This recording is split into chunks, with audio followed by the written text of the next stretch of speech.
Thank you. So, Terry, your audience. Thank you, sir. Mr. Kwe and I go way back. So I don't know why he had to read all those plenty things. I don't even know. Good morning. How are we doing? How are we doing? I'm also doing well. The first time I heard it like, well, we're going to spend a few minutes together. And I was very happy when I heard him talking about some of the things you have learned. So it looks like you guys have really learned a lot. So the challenge is not just about what you have learned, but it's about what you do with what you have learned. And that is what will really make the difference between those of you who know it and those who don't know it. Because if you know something and you don't work with it, you are not different from the one who doesn't know. And so I pray that we will all be able to practice all the things we have learned. It will not be easy. Sometimes you practice some of the things and you wonder, this thing, I'm not sure whether it works or not, but you have to keep working on it and hopefully it will work. So I'm happy to be here, and I'm told that the theme for what we are doing today is formalizing informal entrepreneurship. Is it okay if I speak English or send me the fafa? Okay, I'll try. I'll try. So you say formalizing informal entrepreneurship for sustainable growth. It's the work we have been doing, how we can organize the work we do, so things will run very well. I'm sure we are all happy with what we are seeing here. This place is really nice because they have formalized the business. So the difference between a bank and, the bank is formalized, but some of you, we also know of individuals who sit in their homes and they do susu and they also give out loans. It's the same thing the bank is doing. Just that the bank has formalized what they do. And so they can have they can employ a lot of people or multi-MBA branches, and they become very big and they can do things like that because they are well structured and they are formalized. So that's what we are going to talk about, from hustle to structure. From hustle to structure. That's what we are going to talk about. It is said that about 80% of businesses, are you sure? Oh, I've turned it. Okay.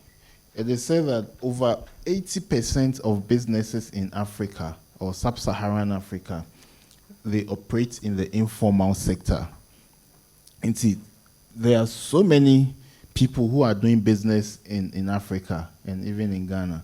And it might interest you to know that the small businesses are more than businesses that are big. I'm sure you know that. Small businesses are more than, and so they employ more people than even what the big businesses do. So many people are doing business, but they are not well structured, like the people who sell things in the markets, for example. They go, or turn in no ajinisika, no okofi. There is no record. So when we say that a business is informal, it means that the business has not been registered, the business doesn't have anything on paper. They are running the business, but there is nothing on paper. There are no systems in place to keep records.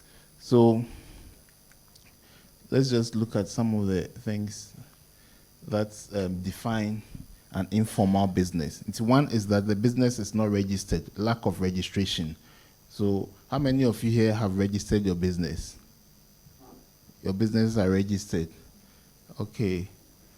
And then how many of you have not registered your business? And how many of you don't know whether you have registered your business or you haven't registered your business? Because, okay, nipa hena one register or business, one of your business or how one register. Let's see it again. One register or business. Okay. And one how or your business are unregistered. Okay. But some of them Pijan is starting me. I don't know what question to ask for those people.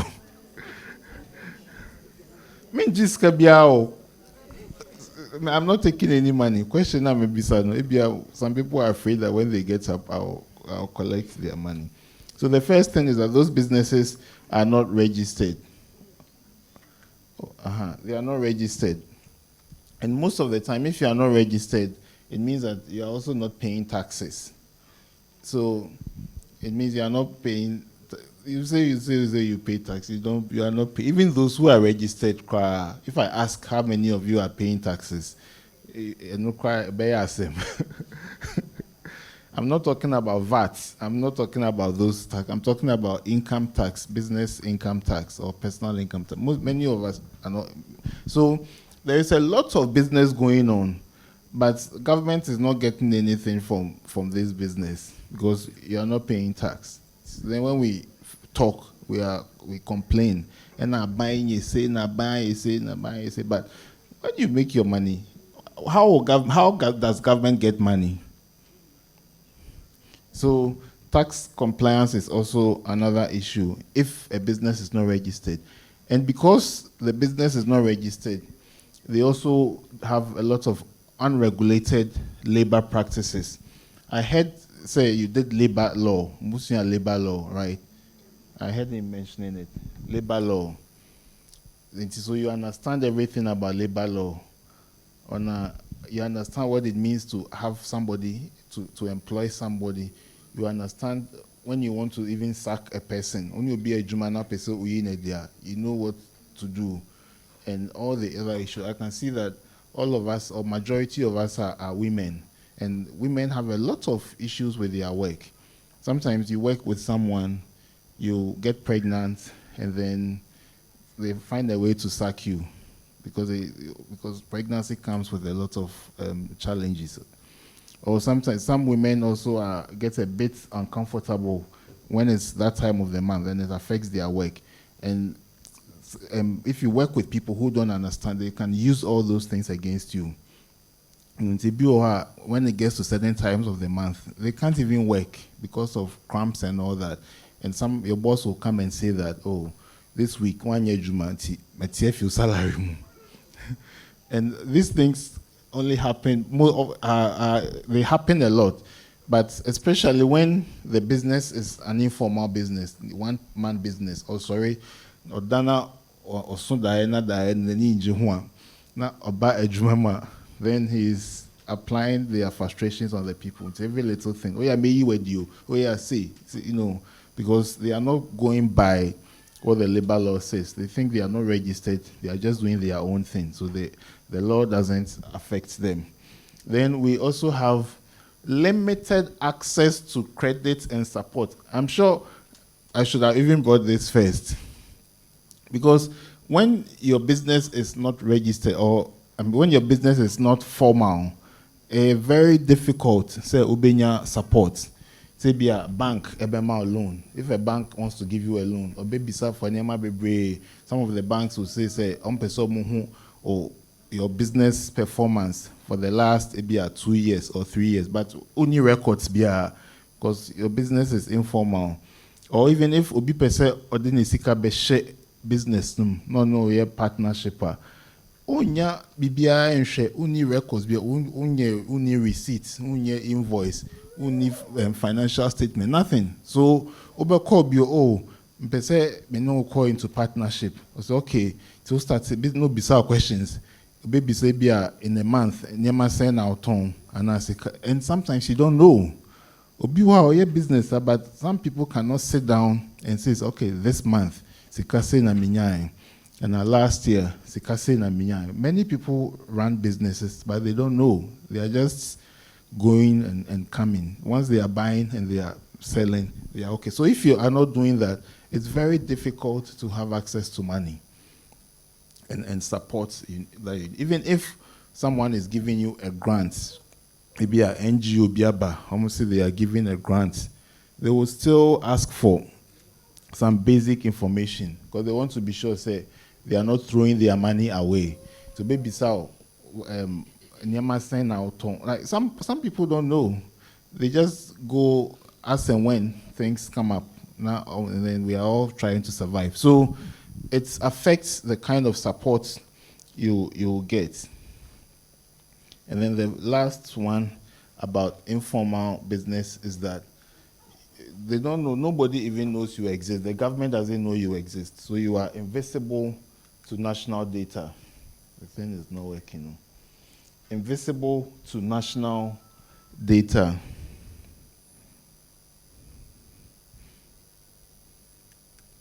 It looks like, okay. Invisible to national data or invisibility to national data. And see, if government, EPSA, are rolling out support for business, for the business community, they don't know you. Government doesn't know you exist because you are not registered, you are not paying any tax. So they have no trail of you. And sometimes when you listen to the budgets, every year, almost every year, government would say, oh, this year we are going to support small businesses. No, they'll mention some money. And also, you are doing your business, but you don't even know how to qualify to get it.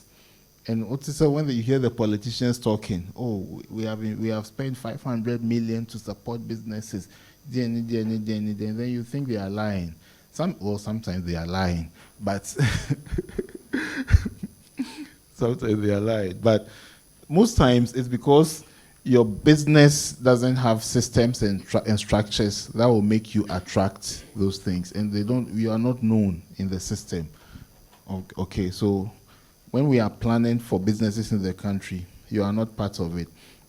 But there are some reasons why this thing occurs. A lot of businesses are informal, and there are some reasons. So one of the reasons is because sometimes it is very complex. Right? It's very complex. If you want to register a business, for instance, fill a form, you have to fill the form, get this person to sign.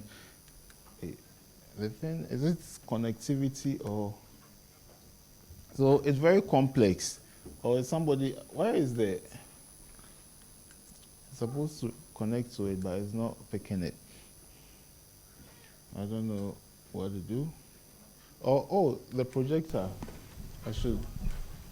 Okay. Yeah. So why info? Okay. I thought they would rather connect to the computer. It's not connecting. I'm showing it to the projector. Okay. So the first one is complexity. It's complex. It's not easy to do. So then you just forget about it. I did require business in me that I'm making my money. So why do I have to register? Why do I have to pay taxes? Sometimes even when you want to pay taxes, you want to file your taxes at GRA. It's so complicated and all that. Or you want to put together your financial statements. If you are a business, your financial statement, then you have to get an accountant and they will ask you questions and all kinds of things. So it's a bit complex. It gets complicated. It makes it difficult. The other thing is also about costs.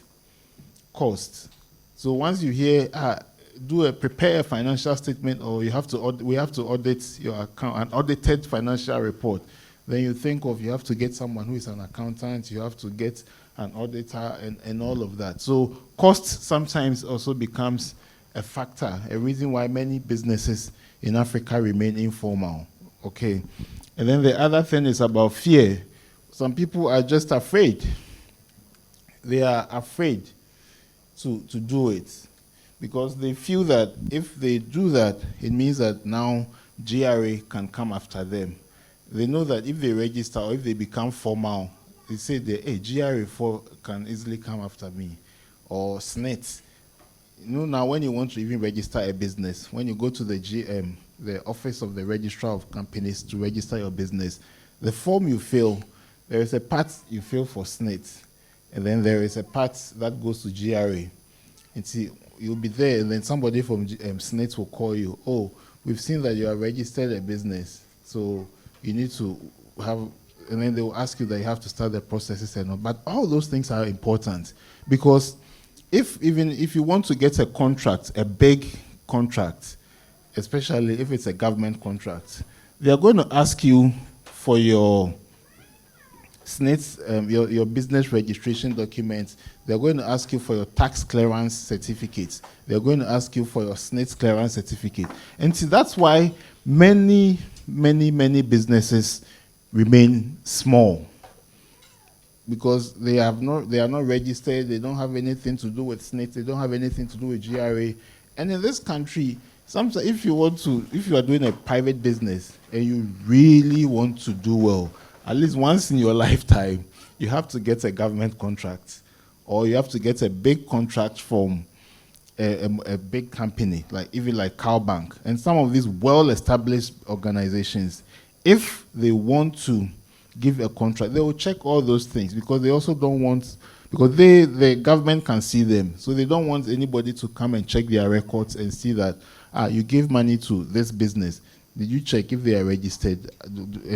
So some of them will even require that you have to also bring those documents. And that's why you have to do it. So the fear could be genuine, but it's not a big thing. You have to do it if you really want to go far in your business and grow your business. And then the other one is ignorance. And the problem with not knowing is that sometimes we don't know, and we also don't make the effort to find out. So somebody will be there thinking that this business it could be expensive, but when you go to find out, you realize that I said it's just 200 CDs, or it's just 60 CDs. If you register a sole proprietorship, for example, you don't have to do anything. Every year you just pay 60 CDs, the whole year, 60 CDs. To renew your business registration name. That's all. That's all. Then as the business grows, then you can migrate it to become a limited liability. That's where, as for that one, even that one, all you need to do is to have your financial statements, everything. Every year you file it at the Registrar General's Department, and you are gone, you are in business. So we have to really find out. Even if you don't know something, it doesn't cost anything to find out. But don't just sit there and say that, Sanima wait there, I don't know anything about it. You at least get the information, and then you can make an informed decision whether to go on or not to go on. So the next slide is about why formalization matters. I think I've said a bit about it, so I won't say too much. Why formalization matters. So the first one is that it gives you access to money, access to finance. It's one of the things you have to do. If you really want loans and people to trust you to give you money, access to finance. Or is the battery? Okay, so access to finance is one, and then market credibility is also another one. People will trust you more. People will believe you more, because once you begin to formalize, you register your business, you can now have a name for your business. Because sometimes when you tell people, I'm into this and this and this and this business, the next question they'll ask you is, what is the name of your business? And then some people are doing business, they don't even have a name for their business. All they know is that I'm a hairdresser, or I'm a baker. Is there something like bake? Do we say baker? I bake, or I bake, or I sew. I'm a seamstress. I'm a tailor, and they are doing very good business, but the business doesn't even have a name. It's just like, say, you give birth to a child like this one, and you've given birth to a child, and you say, everywhere you go, my ba no ne hoye fe, ne hoye nika, and I say, you are always talking about your child. Now, my ban, you say, I did 3 years, we did 4, and she be already 5. Near bisa, now, ban your friend is saying, my ban, he said, let's a cute little boy. Then your friend is saying, and the child doesn't have a name. And the child doesn't have a name. So when you are calling the child, hey, braha, hey, meba braha, like the child is it a realistic thing? But at the time the baby comes, the baby doesn't have a name, but you give the baby a name. So you can identify the baby and you call the child, bra. And so the child can easily be identified. So that is how formalization goes. The business is in existence, but we have to be able to set the business right, identify the business. So when registration helps that, and it makes people trust the business, or people trust in what you are doing. Because when they give the money to your business, we should be able to find the business. And then, of course, it also brings structured growth. Structured growth. You can tell how you are growing. Okay, you can track your money. You can track everything. It's a your business. You are recording your expenses. The thing is not coming well. Why they have even put the projector? It's not good. Thing is blocking it. You see. Let me bring the other one. So structured growth. It means that you can look at the business. If you are keeping very good records, when you are buying things, you write it down. You don't mix your personal finances with your business finances. So you write things, and when money comes, you record it. When people buy things from you, you give them receipts and all of that. So all those things help to track your business. For instance, for somebody who is into sewing, I'm told that a lot of people here are into sewing. And when you are sewing, or when you have your place for sewing, maybe when you started, you were doing it alone. And almost all the customers who come, you know them by name. Sometimes I wonder how they do it, right? But say, way there na style, way no so pen. I don't know how you guys do it, but I think it's too much work. And if unkwana oyesa jumana, how many of such things can you keep in your mind? And because you are the only one doing it, it affects the ability to even serve a lot of people. But if there is a system, obedient to maneba, you probably give the person the code. Somebody is recording, okay, this person brought it, there's a style, then you issue an invoice. It's not only big place, you can issue an invoice. So they give the, okay, Atadewe Pama is 300 CDs. You write an invoice with a code on it. Now, then the Atadewe, so you put a copy of the invoice on it. So when the person comes, they bring the invoice and then they can pick it up. So when it's like that, you don't have to remember. You can now use your brain to do other important things, instead of using it to remember when I didn't tomorrow we buy and when I did we buy. And when you do it like that too, now you can do it for a lot more people, and you can involve other people in your business. So you are putting systems and structures in place. So if you want to know, some of you so if I ask you, maybe last year, how many people did you sew for? You can't tell me. Because there is no record of it anywhere. Ninian said, "Oh, then to manaba." I say, "Oh, next week, ready. Next week, do I can't knit in a maye into the mommy time kakrame. What's the sound?" That's all you do. It's what you don't know how many people you sold for. You don't know. But you've done a lot of work. As you are working, you can't really tell whether you are making progress or you are not making progress. If things are not going well, by the time you realize, but meanwhile, that thing started about 3 years ago. Maybe last year you sold for maybe if you are sewing for, let's say, 10 people a month, 10 times 12 will be 120. Maybe last year you sold for Nipabe 120, right? 2024. Then this year, you will be a Nipano a swat tobacco. Maybe a Nipana a 9 and a bar in a month.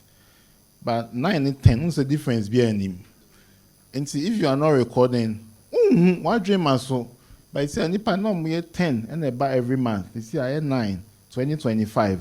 We are in June. Still, you don't know it yet. Then the year will end. Then next year, next what still, I'll say a car 7, right? So it's what me first net 1, the next year I'm if it's 27. You may still not realize it. No, say 1 cover the previous year and now 2 into 3 so in total. So you may still not realize it because between 7 and 10, the difference is not much.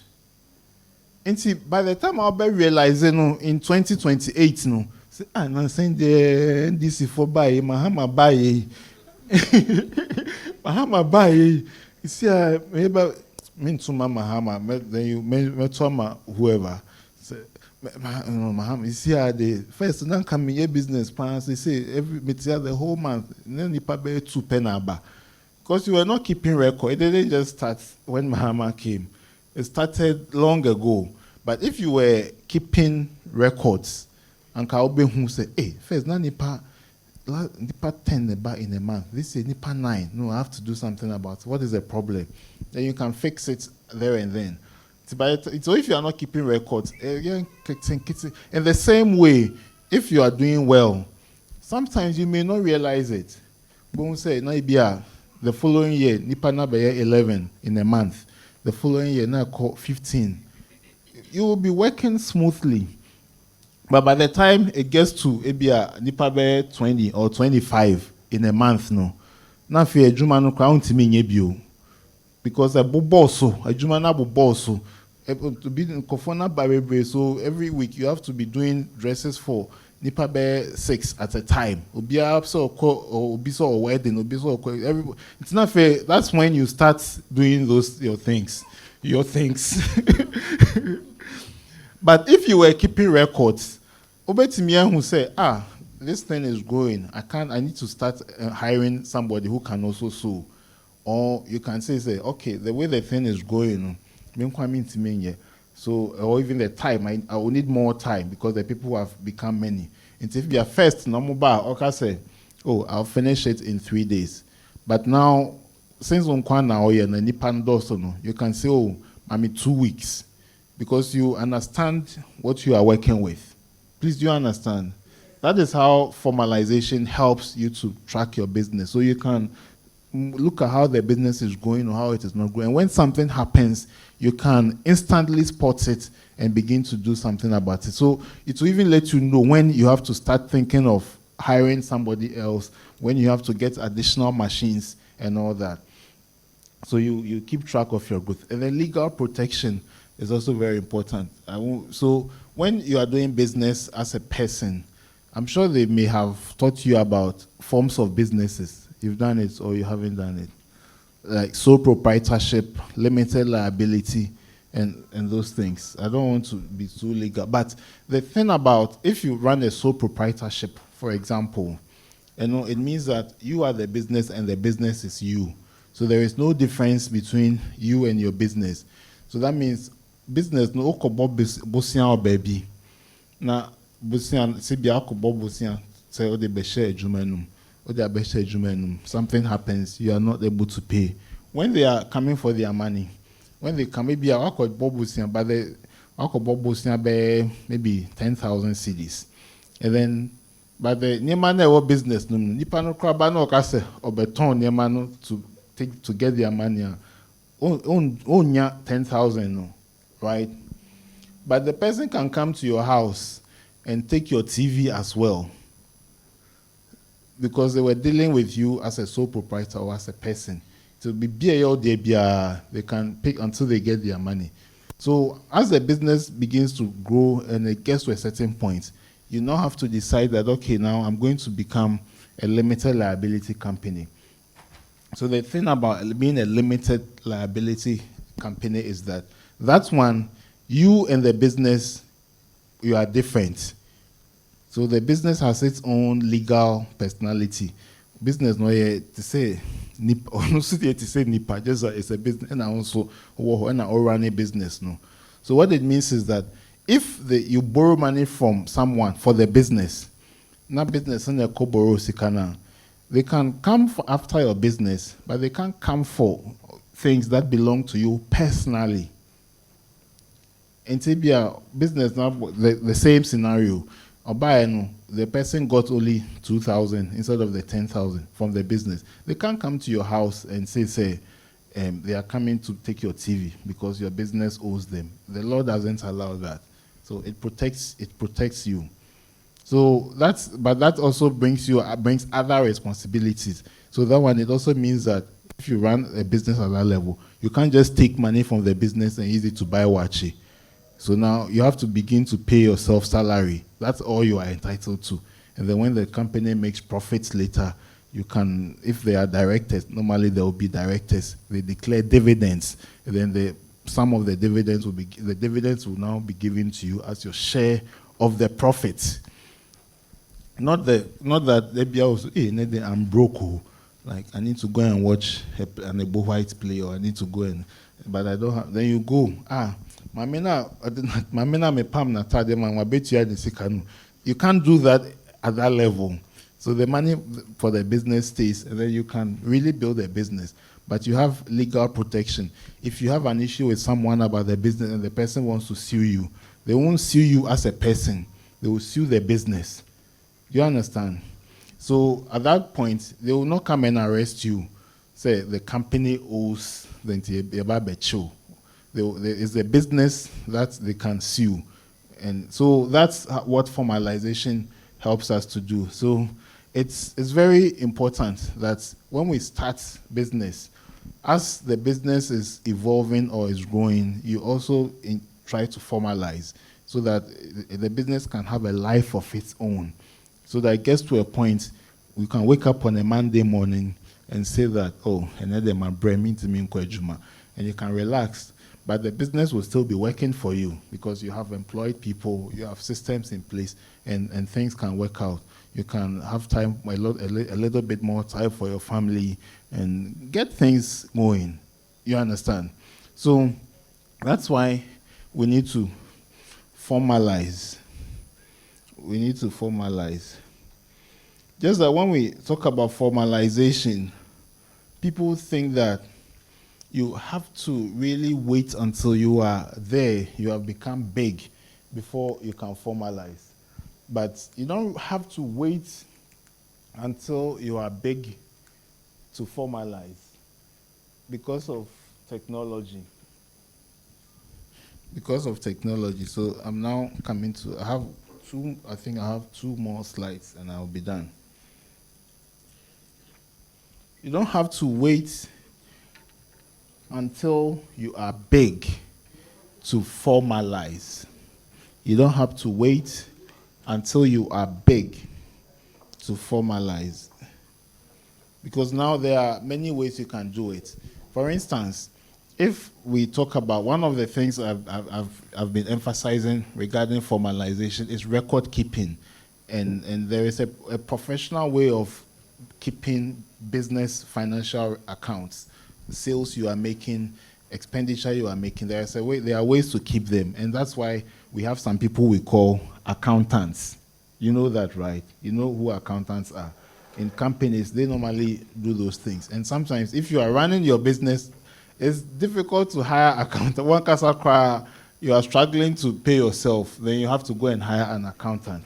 So now, thankfully, there are all kinds of technology that can help us to do some of these things by ourselves. So there are apps that you can download on your phone and use for bookkeeping, like to help you with your record keeping. So every time you make sales, some places, I don't know if you've seen, shop beer, everything that people buy, now, then they will come and write it. Somebody will write it and write the amounts, and some people do that because they are keeping records. They are keeping records so that later they can give it to those things they are writing to an accountant, and the accountant to organize it well. Then they can say that, okay, this month, this is the profits I made. This month, these are the things I bought for the business, and these are the sales I made. So, but now you can, if you have, how do we call it? There are apps that you can use to take record of all the things you have in stock. Because obiwa autonomy, but onimpo se adena auton ebesan ebia auton what do you sell? I don't know. an example. Something, you sell something, and say me pay something like this to buy. Then you go and say, oh, a sound. Last week, yeah, I'm a coffee be buy, and so a sound. But I never know you don't know say a sound until somebody came and I say, but there are apps that you can use to help you keep a record of all those things.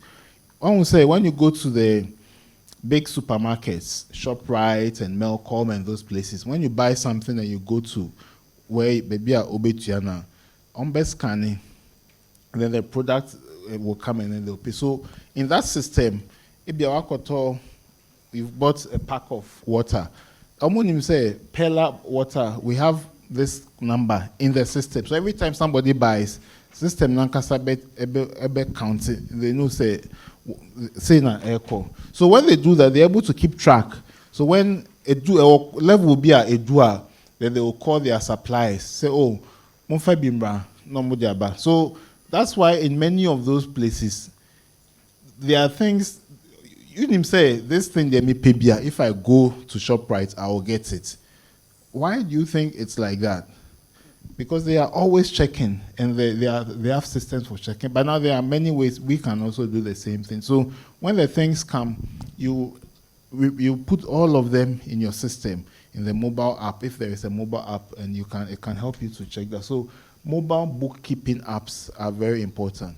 So when you make a sale, you put and then the apps can convert them into financial statements for you. So you may not even need an accountant you need to have an accountant that you are paying a lot of money to do. So you can do that by yourself. So that is very important. The digital payment systems are also, how many of us use mobile money for our businesses? I'm not saying how many of you use mobile money. I mean, how many of you use mobile money for business? You use it for business. Yes, because now it's becoming so common. And so you have to use it. Just that you have to separate your personal mobile money from your business mobile money. You have to separate the two. You shouldn't use the same whatever you use for your personal, whatever for your business. Because the money, it gets mixed up and you're not able to track it well. Say somebody has come to do something, the person pays you, it's not much. Maybe whatever you ask, 100 cedis, no, it's 100 cedis, you may not make a big deal of it. It will easily mix up with your money. Another 100 cedis will come. It mixes up with your money. So you'll be working, but you have nothing to show for it because the money is coming in bits and you are mixing it up with your money and you are spending it. And then at the end of the day, you get up and say, now saying business, I had £10. But because the money comes in bits and you are not tracking it. But if you separated it, you would see that your business is really doing better than you think because everything is recorded, it's compartmentalized, and it's separated. So all of this, you know that even now at the government level, things are even changing because government has realized that when they use these technological tools, it helps them to keep track of what the money they are supposed to get. So for instance, now, I don't know if anybody has tried to pay for something at ECG. When you go to ECG, the ECG offices, they don't take cash anymore. Do you know that? When even if you have the money, they will tell you to go and put it in your mobile money wallet and send it to them. They don't do that anymore. I think there is an emergency here. So I have to wrap up. So they don't do that anymore. And very soon, that's how a lot of government things are going to be. You can get your passport, you can register businesses. I know the Registrar General's office is also going to make all of these things very easy. They are going to come up with an app that people can download. You get your business registered. You can get your business names done. And it's going to happen like that very soon. So at our level too, we can also use some of these platforms and to help us with formalizing our businesses. Now GRA allows people to even pay their taxes online and all that. So it's becoming easier and we have to formalize. If you think it is difficult to do, then you have to look at how technology can help you do that, because now technology is making things very easy. I'm sure all of us come in here, when you decided you would come here, the first thing you thought of, oh, which car will I pick? And then you sat in a car and you came here. But many years ago, there was no car. You know that. So if you wanted to come here from wherever you stay, you plan it maybe 3 days ahead and you start walking. Then cars started coming, even before cars. Maybe people, I don't know, I don't think we're using horses in Ghana, but when cars started coming, then it has become normal. So if you have to come to a place like this, your mind doesn't go to how you will walk. You think of which car you would use. That is taking me to my next point. Let me, so that I have a family. Okay. Oh. Okay. I'm going to, okay. So some people have problems with technology. Okay, people have issues with technology. And so we have to overcome certain barriers, things that are preventing us from embracing technology. One of them is our mindset. It's our mindset. We have to really work on our mind. Like this issue I'm talking about cars. So now cars are normal for us now. And you know about the good old mobile phones. When we were growing up, if somebody had a phone at home, then that means they were very rich people. So in the whole neighborhood, they would have phones in their homes. And then mobile phones came. Do you know that a lot of the people who are being born, maybe people who have been born in the last 10, maybe 15 years, they don't know about that era. They can't imagine living in a world without data and internet. They don't know, but we lived in it, didn't we? Some of you, those of you with younger people who are 15, ask them about the post office. Ask them what they know about the post office. What is the post office? They don't know what the post office is. But we lived in the post office era. You write a letter, you take your time and write the English.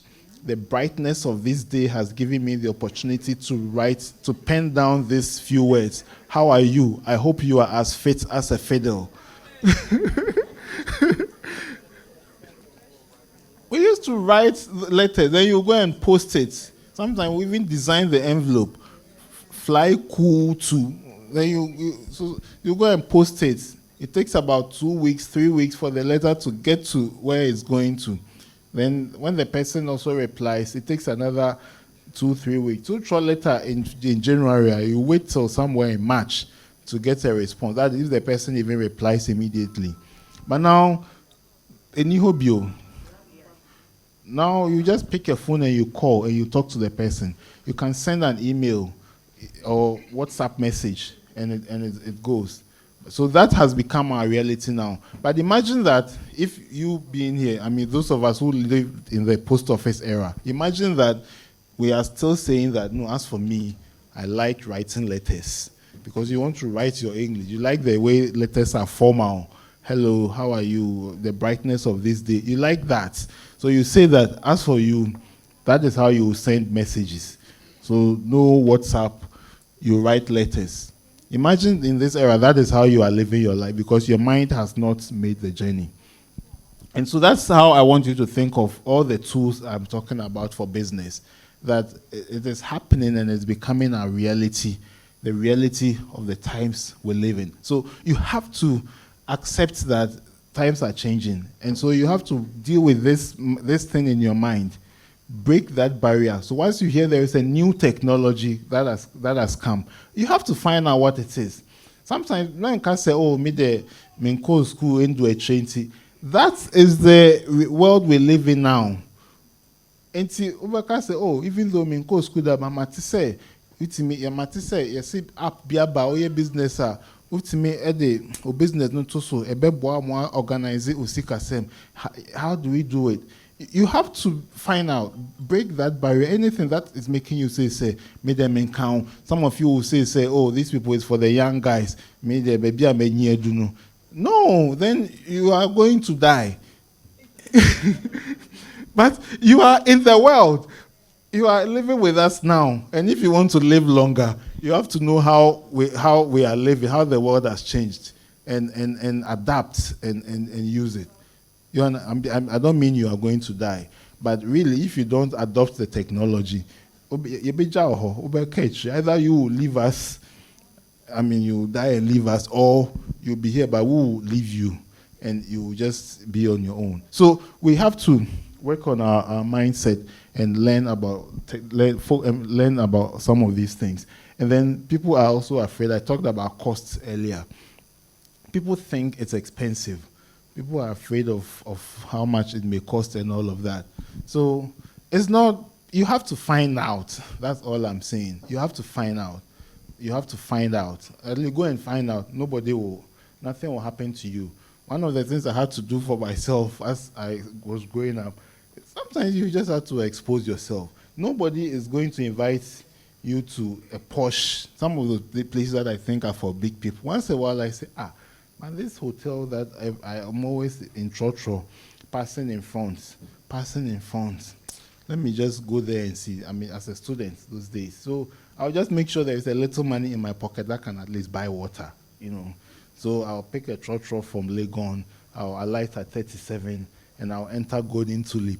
I'll plan that I have to act confident. Oh, hello, okay, I need a place to sit.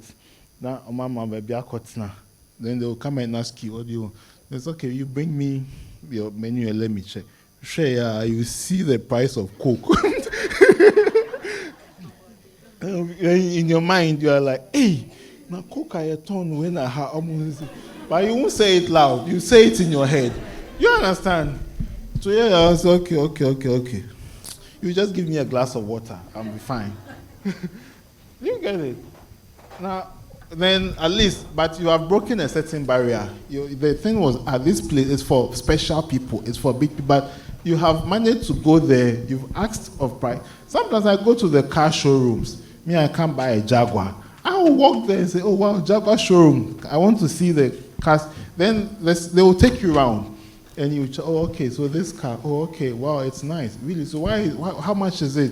Then they'll mention the price. Then in your mind, you're like, oh, wow. It's a beautiful car. Like I said, do you allow test drive? So, yes, why not? They'll say, yeah, second Saturday of every month. Then, okay, add my name to the list. I'll come and do a test drive. I think I should do it. I've never actually done it. I write my name. Sometimes they will call, but I never go. And I think now that I'm talking about it here, one of these days I should go and do a test drive. That day I will dress very well, like so that when they see me, they'll think that I can buy the car. There are two ways to pose. There is a way you can either dress very well, or you just dress simple, but you look like a rich man who is acting humble. There are ways to. So you choose which one you want to use that day. And you go and go, hello, You get it? But you are breaking mental barriers, and you are at least acquiring knowledge. You get to know that this is how much the thing costs. This is it. So that when you come to sit down, you can now begin to plan. Say, hey, this is what I need, but this is the price. I really need it, but this is the cost. At least now you know what you are dealing with, and then you can begin to work towards it. You understand? But don't sit back and say, hey, I deal with this. Send me show more cabrofono. I rich. No, go and find now. Go prison. No, go prison. So you just find out, get the information, then you decide what to do with the information. So cost fear, because of that, people run away from technology. And then the skills gap. People think, as I said, go school and do a tree, and I don't know how to do it. See, that's why you have to learn it.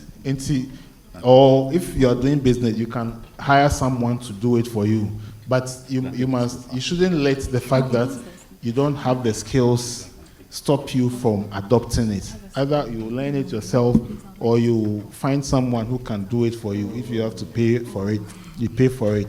You pay people to sew clothes for you. You pay people to, you pay people to to sit in their car to come here. You pay for whatever, you pay for food, so you can pay someone to do some of these things for you so that it helps to grow your business. And then people think it's complex. It's not, they don't even open their minds up to try to learn it. So I want to encourage all of us that I think you've done so well for going through this program. And where you've gotten to, you need to now begin to think of how you are going to formalize your business so that the business can expand and it can grow. You think the founder of CowBank is here, but because the business has systems and structures, they are somewhere and they are enjoying the fruits of their labor. So that's how I want all of us to endeavor to do. There are some of my colleagues over there. They didn't come early, so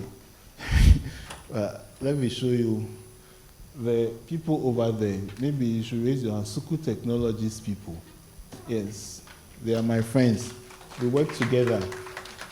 So we have a lot of some interesting things that can help. Some of the things I'm talking about, we have some of them, and you can go, they will demonstrate to you, and they will think of how we can help. You can just go, write your name, the name of your business, you leave your phone number when we have a break or when we close, and then they can talk to you, and then we can really help you to begin the process of formalizing your business. Thank you very much. Thank you so much. Wow, thank you so much, Mr. Terry, for that insightful session. Please, let's give him a round of applause again.